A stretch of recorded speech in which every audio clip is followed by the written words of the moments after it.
First of ఆల్‌గా నన్నెంతగో నమ్మి, నన్ను ప్రేమించిన నా ఫాలోవర్స్‌కి, నా సబ్‌స్క్రైబర్‌లకి కూడా నమస్కారం అండి. మీకు ఒక ఇంపార్టెంట్ మ్యాటర్ చెప్పడానికి ముందుకొచ్చాను నేను. గత 3 రోజుల క్రితం సజ్జనలైన సారు నేను బెట్టింగ్ ఆడింది వీడియో మీద రెస్పాన్స్ చేయడు. అది పాత వీడియో అది. నేనైతే బెట్టింగ్ ఎప్పుడో ఆఫ్ చేశాను. అది పాత వీడియో మీద ఇప్పుడు రెస్పాన్స్ అయ్యారు. అది ఎప్పుడే రెస్పాన్స్ అయినా అది తప్పేనది.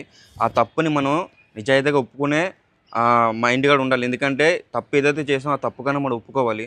సో, నేను అది ఒప్పుకోవడానికి వచ్చాను నేను ముందుకి. నేను చదువుకోలేని వాడిని. అంటే నాన్ ఎడ్యుకేషన్ పర్సన్ నేను. చాలామంది చదువుకున్న ఇన్‌ఫ్లుయెన్సర్సే ఈ బెట్టింగ్ యాప్‌ని ప్రమోట్ చేయడం జరిగింది. వాళ్ళని చూసి ఏంటంటే ఇది నిజమేమో అనుకో నేను కూడా కొన్ని 2, 3 చేయడం అయితే జరిగింది. తర్వాత నాకు కొంతమంది చెప్పడంతో ఇది ఫేకు. దీనివల్ల చాలామంది జీవితాలు కూడా నాశనం అయిపోతున్నాయి. ఆఫ్ చేశాననేది నేను అప్పుడే ఆఫ్ చేసి రద్దు చేసేసాను కూడా. అట్లాంటి జోలికెళ్ళట్లేదు. కానీ పాత వీడియో అయినా సరే, కొత్త వీడియో అయినా సరే దానికి ఏదైనా సరే మనం చేసిన తప్పు కాబట్టి తప్పు అని ఒప్పుకోవాలి. నేనైతే దాన్నయితే పూర్తిగా ఆఫ్ చేసేసాను. కానీ ఇంకా వందల మంది, లక్షల మంది ఇన్‌ఫ్లుయెన్సర్లు చదువుకున్న వాళ్ళు మళ్ళీని దాన్ని ఎంకరేజ్ చేస్తున్నారు.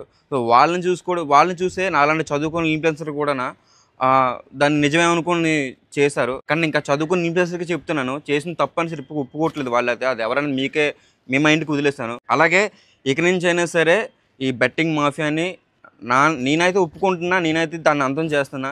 నాలో అయితే మార్పు వచ్చింది. సో, మీలో కూడా చాలామంది ఇన్‌ఫ్లుయెన్సర్ కూడా ఈ వీడియో చూస్తారు. మీలో కూడా మార్పు రావాలని నేనైతే కోరుకుంటున్నాను. ఎందుకంటే మన వాళ్ళని ఎంతో నమ్మి మన సబ్‌స్క్రైబర్లు, మన ఫాలోవర్స్ కూడానా ఈరోజు మనం ఇన్‌ఫ్లుయెన్సర్ అయ్యామంటే వాళ్ళు పెట్టే భిక్ష అది. నీకు నువ్వే ఇన్‌ఫ్లుయెన్సర్ పుట్టుకతోనే ఇన్‌ఫ్లుయెన్సర్ అయిపోలేదు నువ్వు.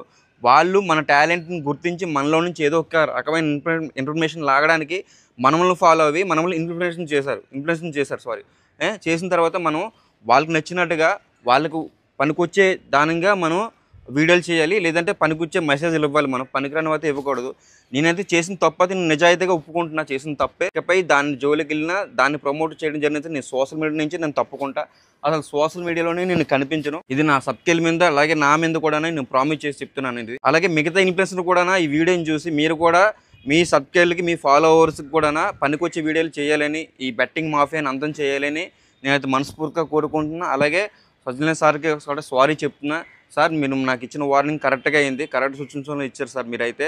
ఎందుకంటే మీరు ఇవ్వడం వల్ల నాలో కూడా ఇప్పుడు ఈ వీడియో చేయాల్సిన అవసరం వచ్చింది. ఎందుకంటే మిగతా వాళ్ళందరూ కూడా చూడాలి, ఇన్‌ఫ్లుయెన్సర్లు చూడాలి. వాళ్ళకి కూడా ఏదో రోజు కూడా మీరు బుద్ధి చెప్పాలి sir. Thank you so much sir. మీరు కూడా మంచిగా రెస్పాన్స్ అయ్యి బెట్టింగ్‌లు చేసే వాళ్ళకి కూడా ఒక వార్నింగ్ లాగా ఇచ్చారు. చాలా మంచి విషయమే సార్. అలాగే చెప్తున్నాను. నాలో అయితే మార్పు వచ్చింది. మీలో కూడా మార్పు రావాలి. బెట్టింగ్ అయితే మనం కిల్ చేయాలి. ఎంతో కొంత ఈ సమాజానికి ఉపయోగపడే వీడియోలు మనం చేయాలి. సెలవు తీసుకుంటూ మీ నానినైతే తెలుసో తెలియకో తప్పులు చేసుంటే నన్నైతే క్షమించండి మరి. ఉంటా. జై హింద్.